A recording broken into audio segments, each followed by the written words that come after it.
Evening बच्चों। बेटा last class में हम लोगों ने PS4 में क्लास 12th की इलेक्ट्रोकेमिस्ट्री और केमिकल काइनेटिक्स के क्वेश्चंस लगाए थे 20 एंड 21। टुडे PS5 में हम फिर से 11th क्लास में chemical bonding and molecular structure with atomic structure इनके क्वेश्चंस लगाएंगे 20 एंड 21। तो आइए शुरू करते हैं chemical bonding and molecular structure से अपना PS5। क्या कह रहा है? According to valence shell electron pair repulsion theory shapes of SF4 and BRF5 कैसे होंगे? जरा SF4 की बात कर ली जाए भाई। सल्फर के वैलेंस शेल में कितने इलेक्ट्रॉन होते हैं बेटा? 6। 4 ने बॉन्ड बना लिए, कितने बचे? 2। तो जरा इसका हाइब्रिडाइजेशन निकालिए। 4 और 1 5 एटम है, यानी 4 सिग्मा बॉन्ड होंगे, 1 लोन पेयर होगा, तो हाइब्रिडाइजेशन होगा sp3d with 1 लोन पेयर। और जब हाइब्रिडाइजेशन sp3d 1 लोन पेयर के साथ होता है तो आपका जो शेप होता है बेटा वो होता है सीसा शेप या डिस्टॉर्टेड टेट्राहेड्रल शेप। तो हमारा कौन सा शेप हो गया? सीसा शेप हो गया। अब दूसरा है BRF5, इसमें आ जाइए। यदि हम बेटा BRF5 की बात करेंगे तो BR में 7 होते हैं, 5 बॉन्ड बन गए, 2 बचे, 1 लोन पेयर, यानी इसके पास सिग्मा बॉन्ड कितने बनेंगे बेटा? 5 सिग्मा बॉन्ड, 1 लोन पेयर 6। तो इसका हाइब्रिडाइजेशन हो गया sp3d2 विद 1 लोन पेयर। और यदि 1 लोन पेयर के साथ sp3d होता है तो आपका जो शेप होता था बेटा वो होता है स्क्वायर पिरामिडल। ऐसा शेप होता है बेटा स्क्वायर पिरामिडल।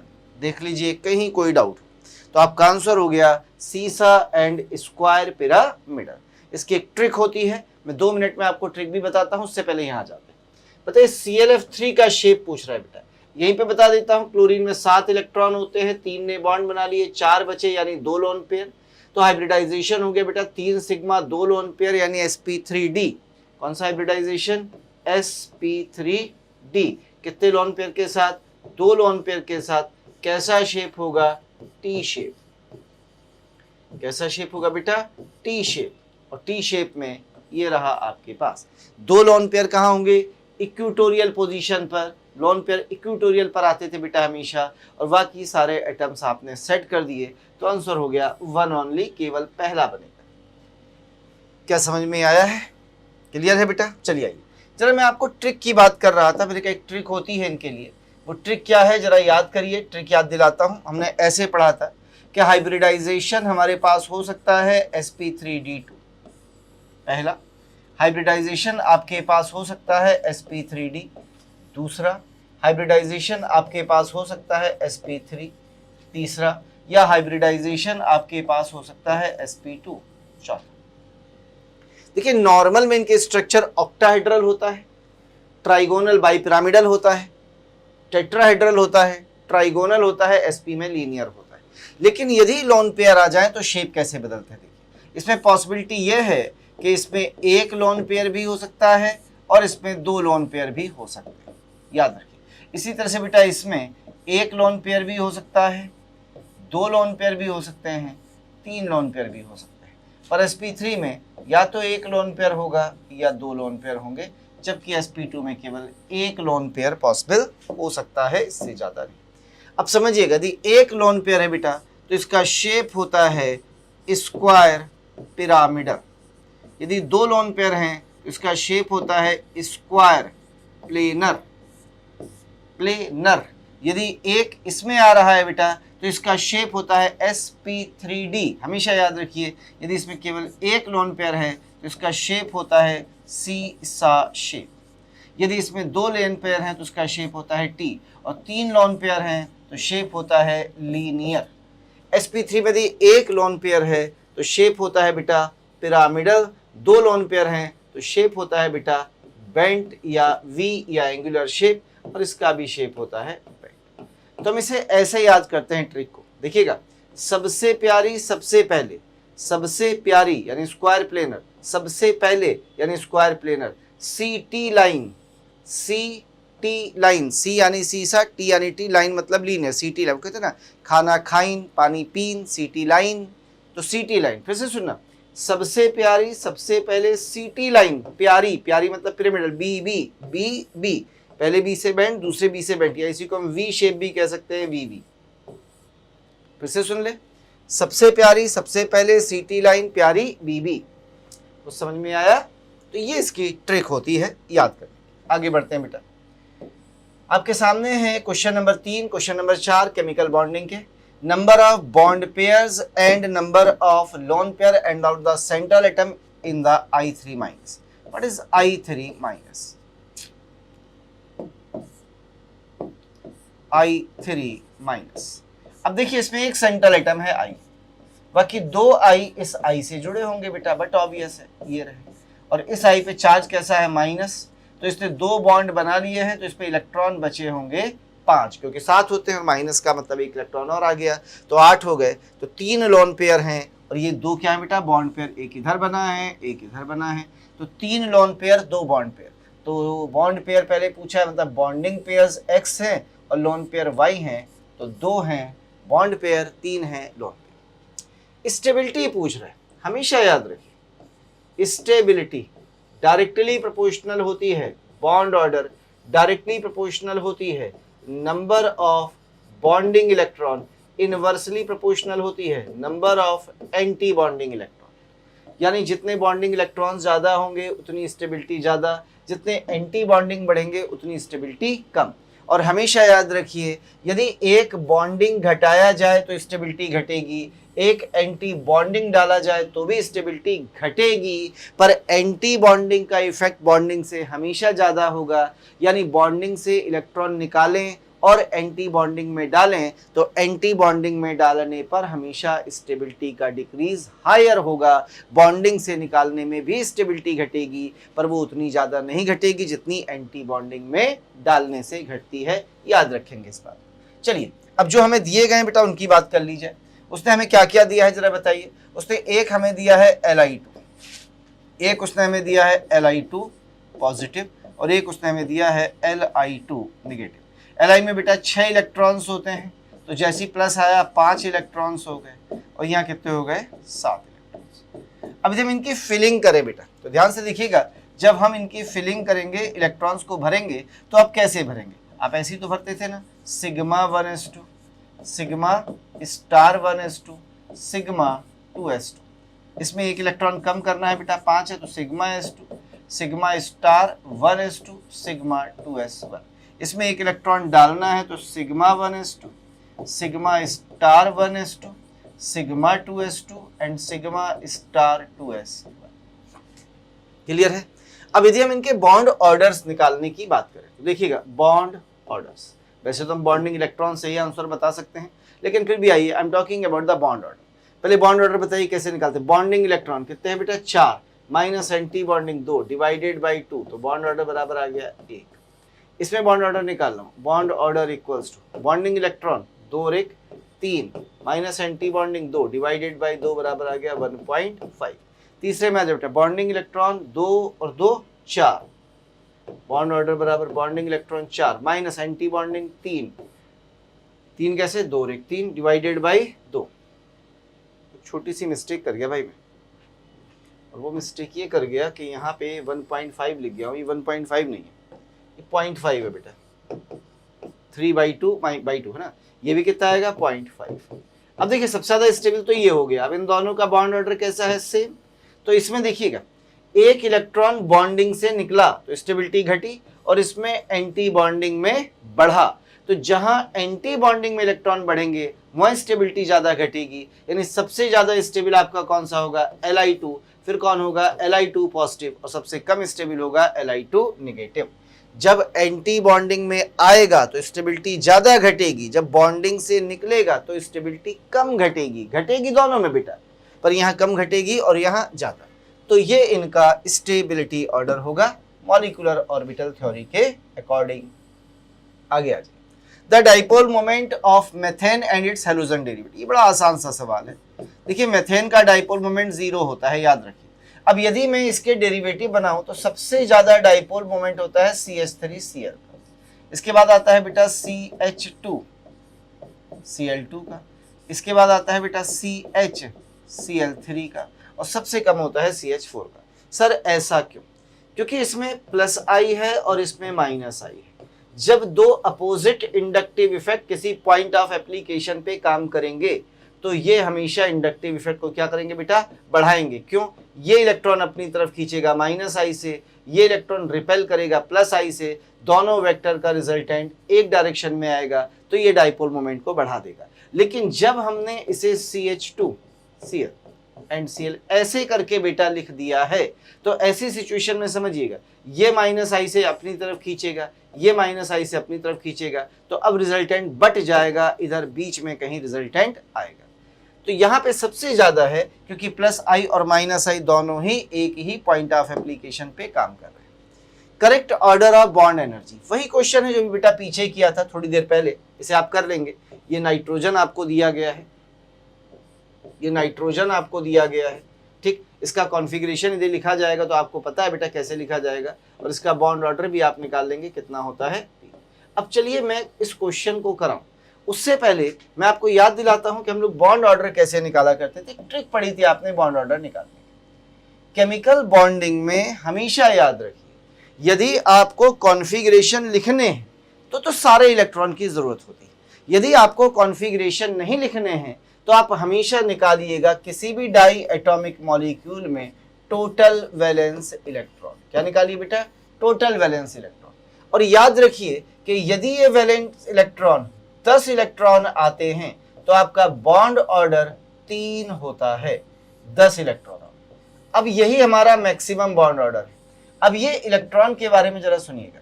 हो सकता है इलेक्ट्रॉन आपके 10 इलेक्ट्रॉन पर 3 बॉन्ड ऑर्डर है, 10 इलेक्ट्रॉन पर 3 बॉन्ड ऑर्डर है। हो सकता है इलेक्ट्रॉन एक कम हो जाए या इलेक्ट्रॉन एक बढ़ जाए। इलेक्ट्रॉन चाहे एक कम हो और चाहे एक बढ़े, बॉन्ड ऑर्डर में 0.5 का चेंज होगा तो ये हो जाएगा 2.5। हो सकता है ये 8 हो जाए या और घट के 10 हो जाए, फिर से चेंज होगा 0.5 का तो ये हो जाएगा 2.0। फिर एक 7 हो गया बेटा, फिर इधर से कर लीजिए 9 हो गया। अब बॉन्ड ऑर्डर में फिर से वही 1.5 हो गया। हो सकता है गलती से मैं एक छोटी सी मिस्टेक कर गया हूँ, छोटी सी सुधार देता हूँ भाई। मैं दोनों तरफ कम करता चला जा रहा हूँ, मुझे बढ़ाना था भाई। 11 से 12 हो गए, 12 से 13 हो गए, इधर कम कर रहा हूँ उधर बढ़ा रहा हूँ। 7 से हो सकता है बेटा 6 हो जाए या 13 से हो सकता है 14 हो जाए। In both the case bond order will be. इसी तरह से नीचे चलते चली जाएगी। याद रखिए ये कौन से इलेक्ट्रॉन निकाले हैं? Valence electron. यदि 10 है तो बॉन्ड ऑर्डर 3, 9 या 11 है तो 2.5, 8 या 12 है तो 2, 7 या 13 है तो एंड सो। कुछ समझ में आया? तो इसकी मदद से हम निकालते हैं ऊपर वाले क्वेश्चन। चलिए वापस आ जाते हैं, अब अपने क्वेश्चन पे आते हैं। बताइए, सबके बॉन्ड ऑर्डर्स निकाल के दिखा रहा हूं। शुरू कर रहे हैं नाइट्रोजन। वैलेंस इलेक्ट्रॉन 10, 5 होते हैं एक एन में, वैलेंस के ना ग्रुप नंबर के बराबर। N2 पॉजिटिव पर 9, N2 निगेटिव पर 11 और N2 डबल निगेटिव पर 12। तो बताइए जरा, इसका बॉन्ड ऑर्डर 3, तो बॉन्ड एनर्जी सबसे ज्यादा, इसका 2.5, इसका 2.5 और इसका 2। तो सबसे ज्यादा N2 और सबसे कम N2 डबल माइनस। तो सबसे ज्यादा N2, सबसे कम N2 डबल माइनस, यही होगा ऑर्डर ऑफ बॉन्ड एनर्जी। अब सवाल है सर इन दोनों को कैसे कंपेयर करेंगे, क्योंकि इन दोनों का तो बॉन्ड ऑर्डर सेम है। तो इसमें हम ये देखेंगे बेटा कि N2 से जो इलेक्ट्रॉन निकलेगा वो कहां से निकल रहा है? बॉन्डिंग से। N2 माइनस में जो डालोगे वो किस में जा रहा है? एंटी बॉन्डिंग में। तो एंटी बॉन्डिंग वाला यानी माइनस वाले की स्टेबिलिटी हमेशा प्लस वाले से कम होगी, इसलिए आंसर हो जाएगा पहला। फिर से आप कॉन्फ़िगरेशन लिख के देखिए बेटा, जब आप लिखेंगे तो इलेक्ट्रॉन जो निकलेगा वो कहां से निकलेगा? बॉन्डिंग से, और जो जाएगा वो एंटी बॉन्डिंग में। और एंटी बॉन्डिंग हमेशा स्टेबिलिटी को ज्यादा डिक्रीज करता है, ये हमेशा याद रखें। क्लियर? तो ये था बेटा order of stability and order of bond energy.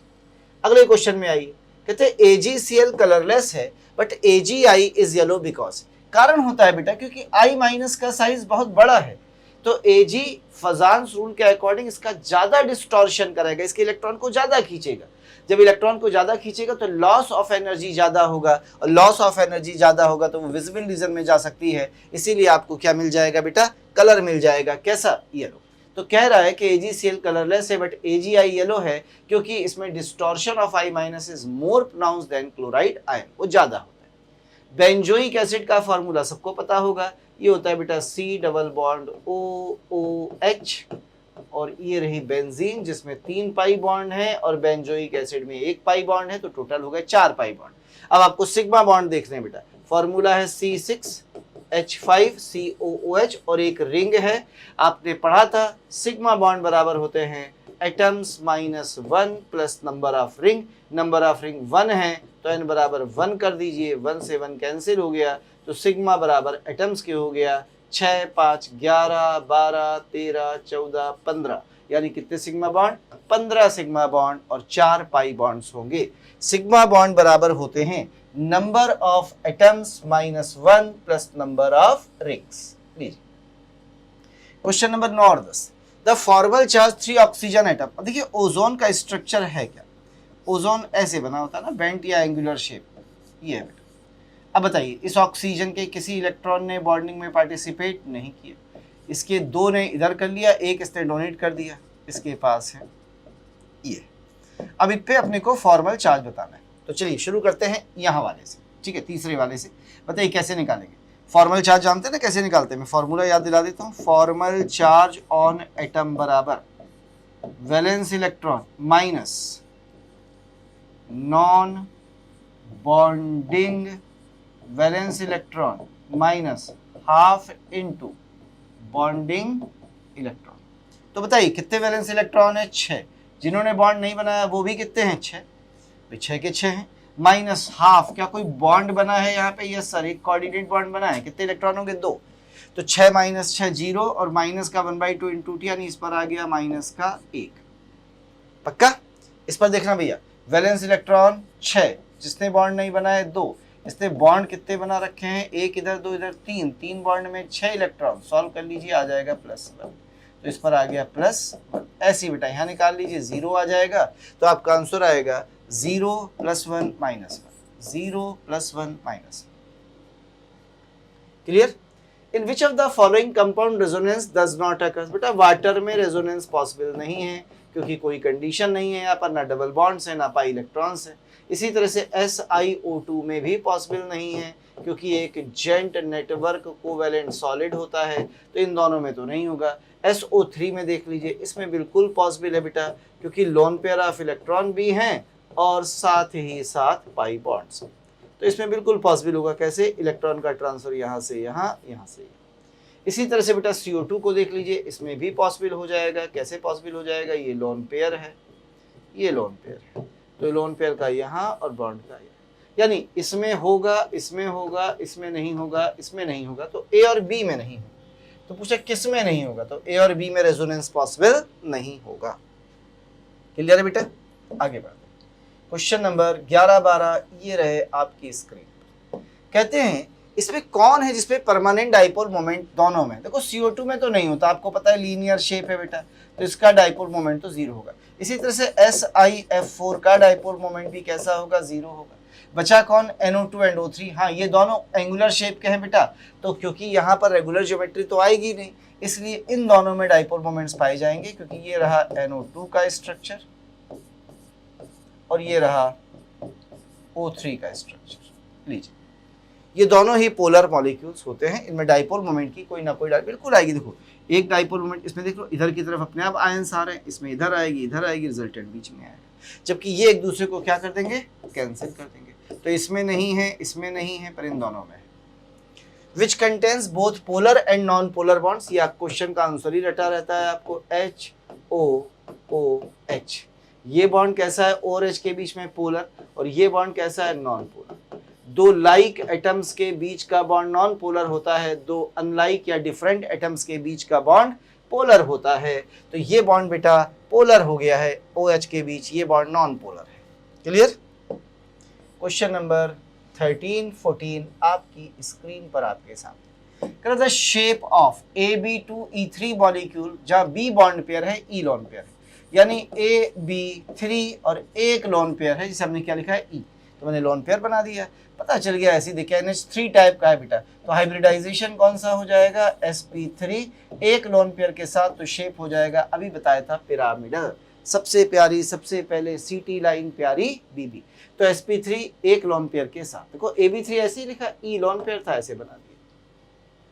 Increasing order of bond angle तो ऐसे ही बता देंगे बेटा, BF3 में sp2 हाइब्रिडाइजेशन तो 120 डिग्री का, इसमें sp3 हाइब्रिडाइजेशन तो 109 डिग्री के आसपास, हालांकि इससे थोड़ा सा कम होगा, और ClF3 टी शेप है, इसका बॉन्ड एंगल 90 डिग्री होता है, तो सबसे ज्यादा होगा BF3 में, फिर होगा बेटा PF3 में, सबसे कम ClF3 में। अभी ClF3 का शेप पढ़ा था हमने, याद करिए ऐसे,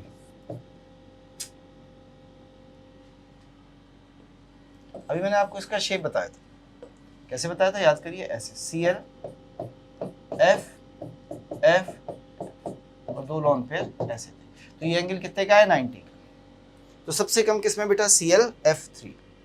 क्लियर है भाई, थोड़ा सा आगे बढ़ जाते हैं, क्वेश्चन नंबर 15-16 आपकी स्क्रीन पर ये रहे। S character in the hybrid orbitals of central atom present in a molecule having shape, octahedral shape कब होता है, जब हाइब्रिडाइजेशन sp3d2, यानी 6 ऑर्बिटल में s कितना है, केवल 1, 2d 3p है, तो बताओ 100 में कितना होगा, तो 100/6 बराबर 16.6%।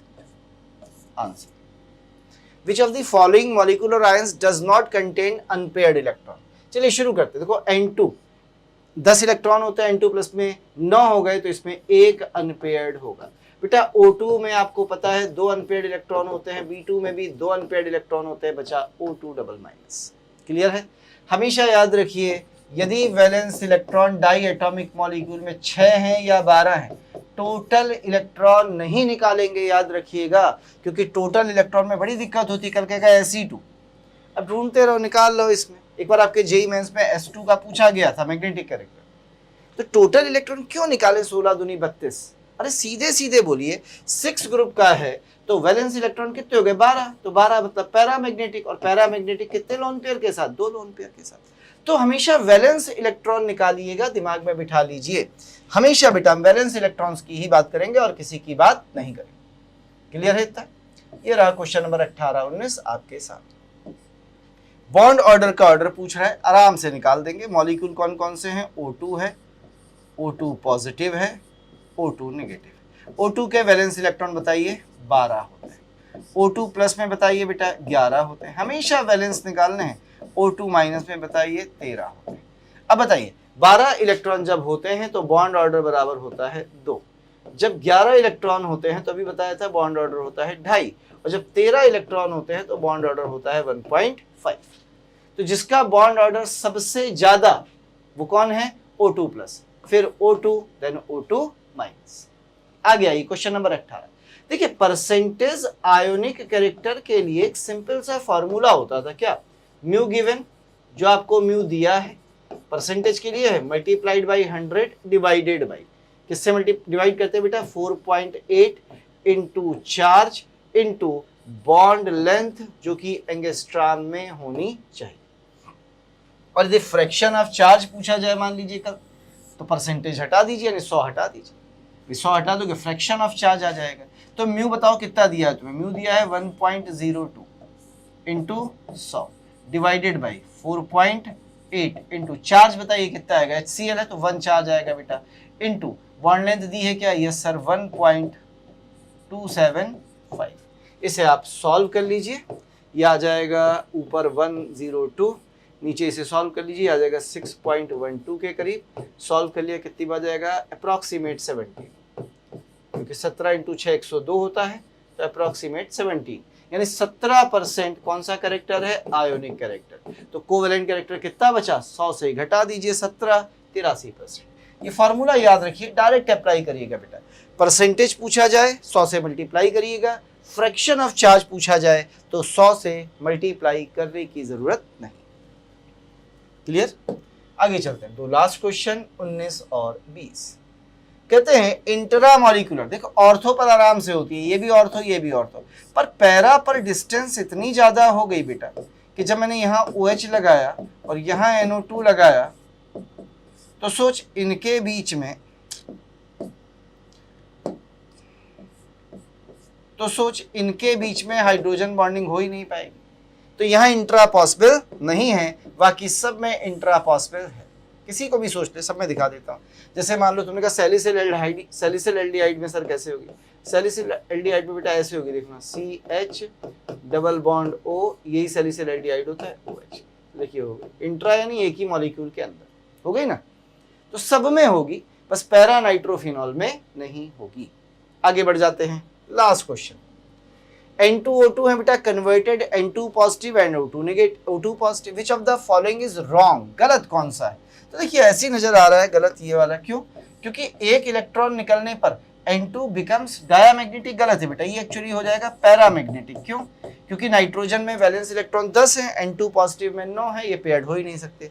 बाकी देख ले, N2 से जब N2 प्लस बनाओगे तो बॉन्ड ऑर्डर घटेगा तो बॉन्ड वीक होगा, पर O2 से O2 पॉजिटिव बनाओगे तो बॉन्ड ऑर्डर 2.5 होगा, यानी बॉन्ड ऑर्डर इंक्रीज होगा तो बॉन्ड स्ट्रांग होगा। O2 प्लस में पैरामैग्नेटिज्म डिक्रीजेस, बिल्कुल ठीक है। O2 में 2 अनपेयर्ड इलेक्ट्रॉन थे, एक निकल गया, एक अनपेयर्ड बचा, पैरामैग्नेटिज्म खत्म हो गया, कम हो गया, लेकिन N2 बेटा पैरामैग्नेटिक बन गया है, डायमैग्नेटिक नहीं है, तो चौथा answer will be wrong.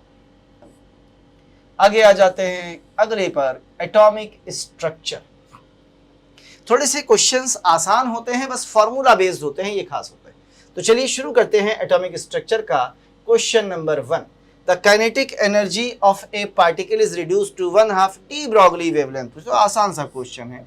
D Broglie wavelength kinetic energy के टर्म में होती थी h/√2m into kinetic energy, E के इज द काइनेटिक एनर्जी, ये फॉर्मूला होता है।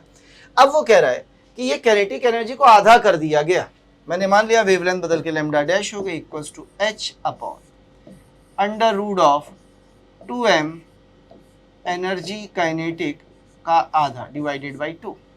सही है, ये 2 रूट के अंदर ही आएगा बेटा, तो एक काम करें 2 को ऊपर ले जाएं, किसके साथ, रूट के साथ, तो √2h divided by √2m into kinetic energy, sorry E, kinetic energy. इतनी वैल्यू देखिए किसके बराबर है, पुराने लैम्डा के, नया लैम्डा कितना है, इससे √2 टाइम्स ज्यादा है, तो आंसर हो गया √2 टाइम्स। समझ में आया बेटा, बस एनर्जी की जगह एनर्जी बाई 2 कर दिया, ये 2 क्योंकि अंडर रूट के अंदर है, तो मैं इसको निकाल के ऊपर ले जाऊंगा तो √2 ऊपर आ गया, तो √2 टाइम्स आपकी वेवलेंथ बढ़ जाएगी। क्लियर है। Question number 2, number of waves made by Bohr electron in N orbit having maximum magnetic quantum number 4। आइए क्वांटम नंबर के कॉन्सेप्ट को थोड़ा सा देख लें। एन को बोलते हैं प्रिंसिपल क्वांटम नंबर, क्या बोलते हैं, प्रिंसिपल क्वांटम नंबर। इसके बाद आती है बेटा एल की वैल्यू, ये बताती है नंबर ऑफ शेल, किस शेल में हैं, कितने शेल्स हैं, डिस्टेंस कितनी है, साइज कैसा है, रेडियस कितनी। दूसरे नंबर पर आती है एजीमुथल क्वांटम नंबर, जिसकी वैल्यू होती है 0 to n-1, यानी L की मैक्सिमम वैल्यू हो सकती है n-1 के बराबर। तो n की मैक्सिमम वैल्यू बराबर कितनी हो गई, L+1। भाई L बराबर n-1, 1 इधर लिया, तो n की मैक्सिमम वैल्यू L+1 हो सकती है, यानी L बराबर 3 है तो n बराबर 4 हो सकता है। m के बारे में मैग्नेटिक क्वांटम नंबर, ये -L2 प्लस L होती है विद 0 इंक्लूडिंग 0। ठीक, इसका मतलब m की मैक्सिमम वैल्यू किसके बराबर है, +L के बराबर, और s की वैल्यू पता है ये +12 -12। एक ऑर्बिटल चाहे कोई भी हो, इलेक्ट्रॉन 2 रह सकते हैं, 2 से ज्यादा नहीं, और उनकी स्पिनिंग हमेशा अपोजिट होनी चाहिए। तो ऐसे करके हम क्वांटम नंबर्स को देखा करते थे। चलिए थोड़ा सा अब इसके बारे में बात कर लीजिए। क्वेश्चन कह रहा है कि मैक्सिमम मैग्नेटिक क्वांटम नंबर, यानी m की जो मैक्सिमम वैल्यू है वो +4 है या 4 है, तो L की मैक्सिमम वैल्यू 4 हो गई, क्योंकि -L से +L तक होती है बेटा। तो L की वैल्यू यदि 4 हो गई तो n की मैक्सिमम वैल्यू 5 हो गई, और n ही तो होता है नंबर ऑफ वेव्स, कितनी फॉर्म होंगी, तो n बराबर 5, यानी 5 वेव बनेंगी। कैसे, ये आपकी 5th ऑर्बिट है, पहली, दूसरी, तीसरी, चौथी, पांचवी, n बराबर 5, क्योंकि 2πr बराबर n lambda, number of lambdas, number of waves n के बराबर होती है। तो यदि n बराबर 5 है बेटा, तो कितनी वेव्स बनेंगी, 5 waves are there. Question number 3, question number 4, maximum number of electron in an atom that have n = 4 m = 0। अब n बराबर 4 दिया है, देखिए तो n बराबर 4 के लिए l की वैल्यू क्या होगी, 0 होगी, 1 होगी, 2 होगी, 3 होगी। 0 किसके लिए होगी, s के लिए, ये किसके लिए, p के लिए, ये किसके लिए, d के लिए, और ये किसके लिए होगी बेटा, f के लिए। अब सोचिए इसके लिए m की वैल्यू कहाँ से कहाँ तक होती है, तो m बराबर होता है -l to +l with 0, with 0। अब ध्यान से समझिएगा, ठीक। क्या इस s के लिए m बराबर 0 आएगा, क्योंकि s के लिए l बराबर 0 है, तो -0 से +0 0 रहेगा, तो इसके लिए बिल्कुल 0 आएगा m बराबर। इसके लिए m की वैल्यू बताइए कितनी आएगी, -1 0 +1, यानी इसके लिए भी एक ऑर्बिटल में 0 आएगी, इसके लिए भी एक ऑर्बिटल में 0, इसके लिए भी एक में 0। तो टोटल कितने ऑर्बिटल्स हैं जिसमें m की वैल्यू 0 आएगी बेटा? यदि मैं आपसे क्वेश्चन पूछूं तो आप आराम से बता देंगे, एक इसमें, एक इसमें, s में, एक इसमें, एक इसमें, एक इसमें, यानी कितने ऑर्बिटल्स, 4 ऑर्बिटल्स, जिसमें m बराबर 0। यदि 4 ऑर्बिटल हैं तो इलेक्ट्रॉन कितने हो गए, एक ऑर्बिटल में 2, यानी 8 इलेक्ट्रॉन के लिए m बराबर 0। अब मैं तुम्हें फिर से किसी एक का एग्जाम्पल ले लेता हूँ, जैसे l बराबर 2 है, तो m की वैल्यू बताओ क्या होगी, -2 -1 0 +1 +2। तो भाई ना m बराबर 0, एक ऑर्बिटल के लिए, ऑर्बिटल है और उसमें इलेक्ट्रॉन कितने हैं, 2। तो याद रखिएगा हर केस में एक एक ऑर्बिटल के लिए m की वैल्यू 0 होगी बेटा, और जहां m की वैल्यू 0 है उसी के बारे में आपसे पूछ रहे हैं। तो 4 ऑर्बिटल में m बराबर 0 है, तो 8 इलेक्ट्रॉनों के लिए m बराबर 0। कहते हैं किस पे स्फेरिकल नोड नहीं होते, एक फार्मूला होता है सिंपल सा, कहते हैं दो तरह के नोड हैं, एक एंगुलर नोड, एंगुलर, ये बराबर होते हैं एजीमुथल क्वांटम नंबर के, एक होते हैं बेटा स्फेरिकल,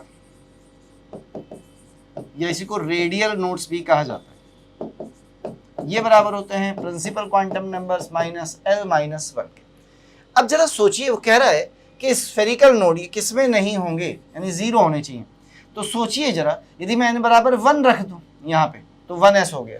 अब s के लिए यदि मैंने यहाँ 1 रखा, तो s के लिए तो 0, 1 - 1 बराबर 0, यानी 1s में एंगुलर नोड 0 होगा। 2s में आ जाए, n बराबर 2 रख, -0 -1 बराबर 1 होगा, नहीं 2s गलत है। 2p में आ जा, 2p में n बराबर 2 रख, l बराबर 1 रख, -1 0 होगा, यानी 2p में भी 0 होगा, 3p में 0 नहीं होगा, n बराबर 3, l बराबर 1, और यहाँ पर 1 रख के देख लीजिए, क्योंकि ये वैल्यूज किसकी है, ये 1n है और s के लिए l 0 होता है, ये 2n है l 0, ये 2n है l 1, ये n3 है l 1, तो a और c ये आंसर। फिर से समझ ले मैंने क्या कहा, देखिए कैसे निकाले, जैसे 2s है, इसके लिए n बराबर कितना है 2, l कितना होता है 0, l 0 क्यों है, s के लिए बेटा l 0 होता है, p के लिए 1 होता है, -1 बराबर 1। तो आपका कितने रेडियल नोड या स्फेरिकल नोड आ गए, एक आ गए, तो 2s में एक नोड होगा स्फेरिकल। ऐसी बेटा आप सब में निकाल लीजिए, आ जाए। थोड़ा सा आगे बढ़ जाते हैं, क्वेश्चन नंबर 5 और क्वेश्चन नंबर 6 आपकी स्क्रीन पर ये रहे। Splitting of spectrum under the influence of magnetic field, इसे कहते हैं बेटा ज़ेमान इफेक्ट, और इलेक्ट्रिक फील्ड में होता है तो इसे कहते हैं Stark effect.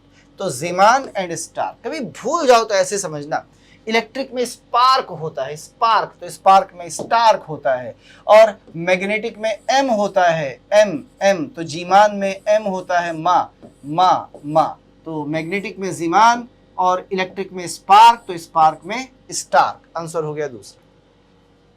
The uncertainty of position of an electron कितनी होगी, जिसकी वेलोसिटी इतनी दी गई है, और ये एक्यूरेट है कहाँ तक, यहाँ तक। तो चलिए, हमें वेलोसिटी दी गई है, तो हम पहले अनसर्टेनिटी यानी डेल्टा वी निकाल, ठीक। जरा बताइए डेल्टा वी कितना आएगा, वेलोसिटी आपको दी है 3 × 10⁴, एक्यूरेसी कितनी है 0.011 लीजिए, ये आ गया डेल्टा वी।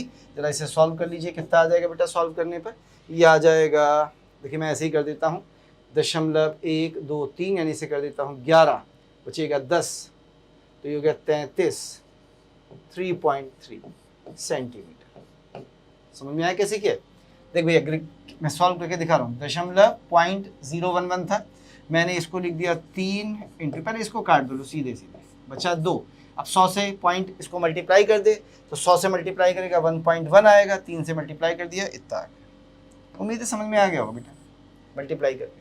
तो डेल्टा वी आ गया। पूछा क्या है आपसे, डेल्टा एक्स, एक फार्मूला पढ़ा होगा आपने, delta x into delta p यानी m delta v equals to h upon 4 pi. सुना है ना? तो यहाँ से डेल्टा एक्स बराबर कितना हो गया जरा बताना। तो यहाँ से डेल्टा एक्स बराबर हो गया एच। अब एच की वैल्यू सर कितनी रखेंगे? 6.64 इंटू 10 टू दी पावर -27, क्योंकि अर्ग में रखेंगे बेटा। सर आपने अर्ग में क्यों रखा? क्योंकि सीजीएस सिस्टम है ना, सेंटीमीटर में ले रहा हूं और मास ग्राम में लूंगा। तो बराबर कितना आएगा बता नीचे? डेल्टा वी कितना आया है बेटा? Delta we 3.3 centimetre. उसके बाद क्या रखेगा? एम, मास ग्राम में रखना है, याद रखिएगा। 9.1 into 10 to the power -28 into कितना है? 4 पाई। 4 इंटू पाई की वैल्यू 3.14। इसे सॉल्व करना है, आप सॉल्व कर लीजिए एंड गेट द आंसर आ जाएगा। और कैलकुलेशन करते समय क्या करिएगा? इस 28 को ऊपर ले जाइएगा, प्लस हो जाएगा तो 10 बचेगा, 66.4 आ जाएगा। अब आप इसे सॉल्व करते रहिएगा आराम से, ठीक है? तो आपका आंसर आ जाएगा 3rd। क्लियर? ये आपका क्वेश्चन था अनसर्टेनिटी प्रिंसिपल पे based. Question number 7, question number 8 आपकी स्क्रीन पर ये रहा। The wave number of first line of बामर series of hydrogen atom इतना है, wave number of first बामर series of helium बताइए कितना होगा। आपने कभी एक फार्मूला पढ़ा होगा ऐसे करके कि किसी भी दूसरे एटम के लिए यदि आपको एनर्जी चाहिए तो it is energy of hydrogen into Z² upon N²। याद है ये फार्मूला? कुछ पढ़ा पढ़ा सा लग रहा है आपको? एनर्जी के लिए किसी भी दूसरे एटम के लिए एनर्जी ऑफ NH शेल में निकालना, सुना सुना लग रहा है ऐसा कोई फार्मूला? अब यहाँ पे उसने एनर्जी की जगह वेव नंबर ले लिया। आपको पता है E equals to HC upon lambda होता है और 1 अपॉन लैम्डा ही क्या होता है? वेव नंबर होता है, यानी V बार होता है। H कांस्टेंट है, C कांस्टेंट है, तो E जो है वो वेव नंबर के डायरेक्टली प्रोपोर्शनल हो गया। तो जहाँ जहाँ मैंने E लिखा है वहाँ मैं गलती से वेव नंबर लिख सकता हूँ। तो लीजिए मैं E हटा देता हूँ और मैं वेव नंबर लिख देता हूँ। तो wave number of helium positive बराबर हो गया wave number of hydrogen multiplied by this. अब देखिए फर्स्ट लाइन यानी n बराबर हो गया है 1। अब ये बताइए कि हीलियम का Z कितना होता है? ये आपको कितनी दिए बता दीजिए? 15,200 इंटू हीलियम का Z कितना है बेटा? 2, तो 2 का स्क्वायर हो गया 4, n बराबर है 1। 4 से मल्टीप्लाई कर दो, कितना आ जाएगा? 4 इंटू 0 0, 4 इंटू 0 0, 4 दूनी 8, 4 पंजे 20 यानी 0, 2 रिमाइंडर यानी 60800 आंसर। समझ में आया? जैसे एनर्जी थी बिल्कुल वैसी मैंने क्या निकाल दिया? वेव नंबर्स के लिए बोल दिया। आइए 0 इलेक्ट्रॉन नहीं तो आपको याद ही होगा भैया, ठीक है? हमेशा याद रखना यदि आप px लेते हैं तो yz प्लेन में नोड होता है, यानी 0 इलेक्ट्रॉन डेंसिटी होती है। py लेते हैं तो xz प्लेन नोड होता है और pz लेते हैं तो आपका xy प्लेन नोड होता है, ठीक है? यानी जो यहाँ है बस वो यहाँ नहीं होना चाहिए। देख लो तो ये क्या है? नोड। नोड यानी 0 इलेक्ट्रॉन डेंसिटी, या इलेक्ट्रॉन डेंसिटी कितनी होती है? 0 होती है, नील होती है।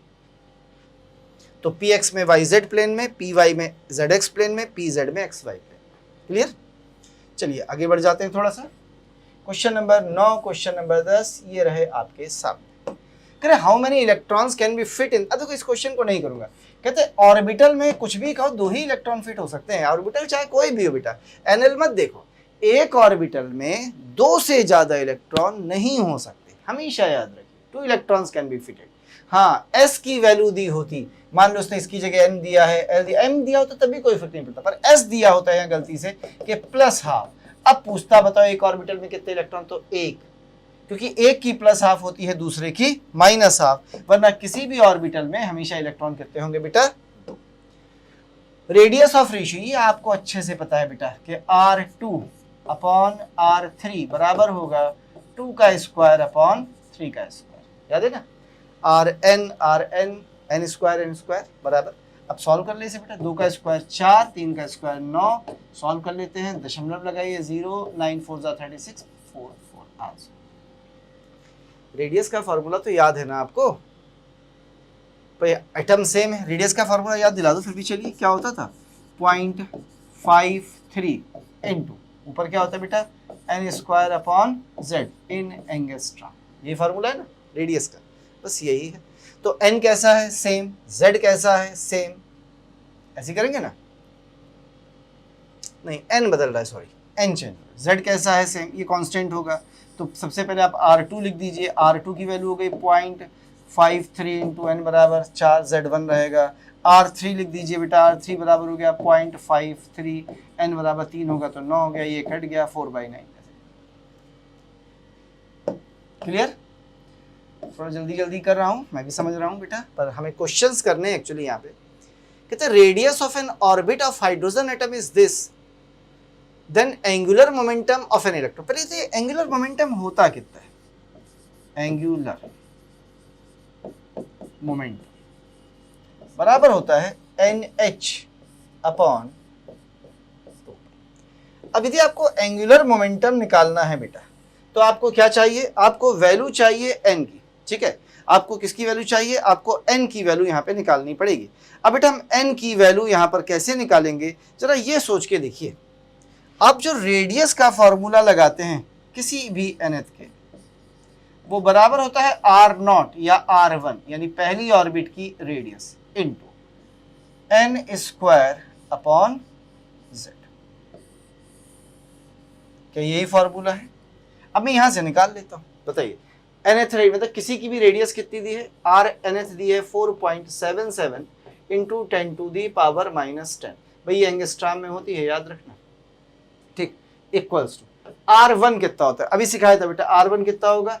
0.53 एंगस्ट्रॉम। एंगस्ट्रॉम को मीटर में बदल दीजिए, मीटर में दिया था ना, हाँ मीटर में, 10 to the power -10 into n square upon z। और हाइड्रोजन एटम है क्या? हाइड्रोजन है, तो z बराबर हो गया 1, छोड़ दीजिए। अब जरा इसको इधर ले आइए, इससे ये कट गया, तो n स्क्वायर बराबर आ गया 4.77 अपॉन 0.53। ये तो ऐसे ही पता चल रहा है, ऊपर 45 नीचे 5 यानी 9 बार, तो n बराबर कितना आ गया? 3। n बराबर 3 रख दीजिए, आंसर हो गया 3h अपॉन 2 पाई, 3h अपॉन 2 पाई यानी 1.5h अपॉन पाई। n बराबर 3 रख दे बेटा, 3h अपॉन 2 पाई, तो काट दे 1.5h upon pi, answer. Clear है? किसी भी nth के लिए रेडियस कितनी होती है? R0 यानी R1 जिसे कहते हैं पहली radius, n square upon z। वो एक क्वेश्चन रह गया है, कहते हैं Millikan experiment the charge on the oil droplet इतना पाया गया नंबर। ये कोई फॉर क्वेश्चन नहीं है, Q equals to n into e लगा दीजिए, क्या फर्क पड़ता है? क्या पूछा गया? नंबर ऑफ इलेक्ट्रॉन n बराबर Q अपॉन ई। Q कितना दिया बेटा? 1.28 into 10 to the power -18 coulomb. Electron का चार्ज होता है 1.6 इंटू 10 टू दी पावर -19। इसे सॉल्व कर लीजिए, 16 का 128, क्योंकि ये 1 हो जाएगा, 16 8 बार, आंसर। सॉल्व कर लेंगे भाई। इलेक्ट्रॉन का चार्ज पता ही है आपको, चार्ज इतना दिया, इसमें इलेक्ट्रॉन पूछ रहे हैं। क्वेश्चन नंबर 13 14 ये रहा आपके सामने। कहते हैं नंबर ऑफ विजिबल लाइंस। पहले तो जब भी ये टर्म आ जाए विजिबल लाइन, तो इसका मतलब होता है ये कहां मिलती है? बामर सीरीज में, याद रखिएगा। विजिबल लाइंस ग्राउंड स्टेट कहां से कहां है? जब 6th ऑर्बिट से आ रहा है। इसका मतलब मैं कैसे बनाऊंगा जरा देखना, ध्यान देना। पहली ऑर्बिट, दूसरी, तीसरी, चौथी, पांचवी, छठी, तो n बराबर 6 5 4 3 2 1, ये आपकी बामर है, यानी नीचे लाइमन होती है। यानी हम यहाँ से आ रहे हैं तो कहाँ आ गए? सीधे यहाँ आ गए पहला। दूसरा हम यहाँ से रुक रुक के आए, तो यहाँ से भी तो यहाँ आ सकते हैं, यहाँ से भी आ सकते हैं, यहाँ से भी आ सकते हैं, सब जगह से आ गया, यहाँ से भी आ गया, यहाँ से भी आ गया, यहाँ से, और कोई पॉसिबिलिटी तो है नहीं। नीचे से तो ऊपर आना नहीं है, ऊपर से नीचे आना है 6 से, तो 1 2 3 4 lines. Number of radial nodes and angular nodes 3p के लिए। बट अब 3p का मतलब क्या होता है?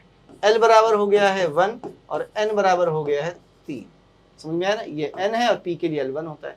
तो एंगुलर नोड तो हमें पता चल गए,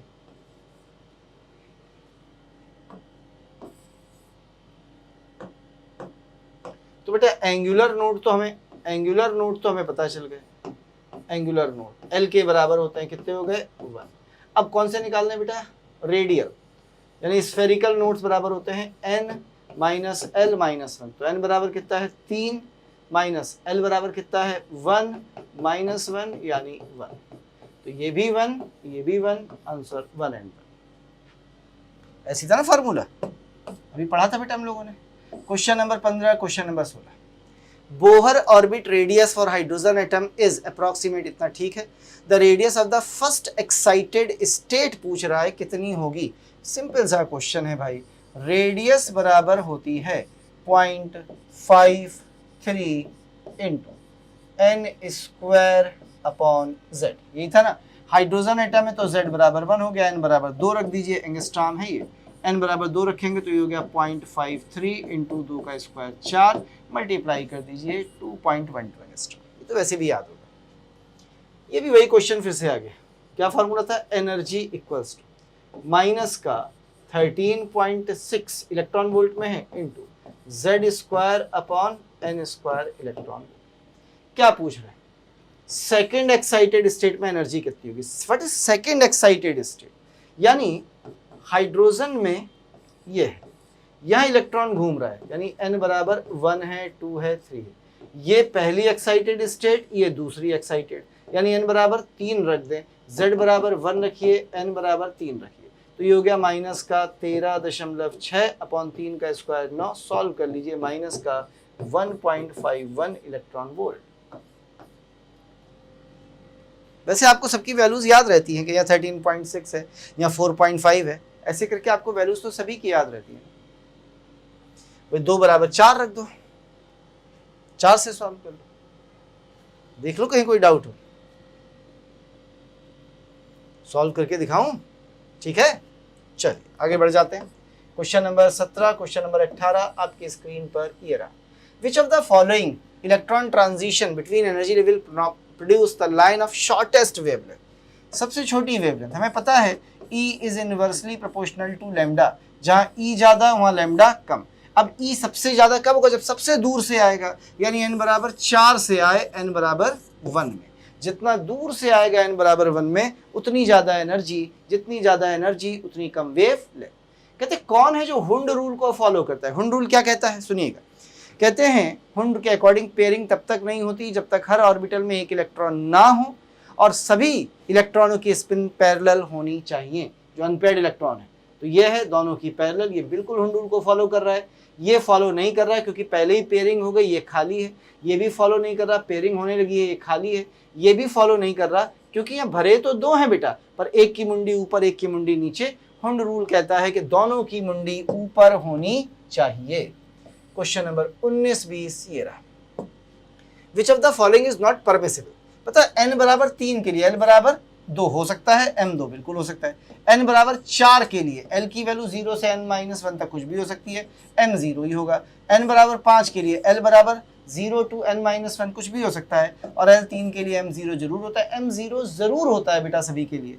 फिर आ जाइए n बराबर 3 के लिए l बराबर 2। अब l बराबर यदि 2 है तो m की वैल्यू -3 नहीं हो सकती। क्यों? क्योंकि m की वैल्यू ही हो सकती है -L2 प्लस है, यानी आपका चौथा गलत है।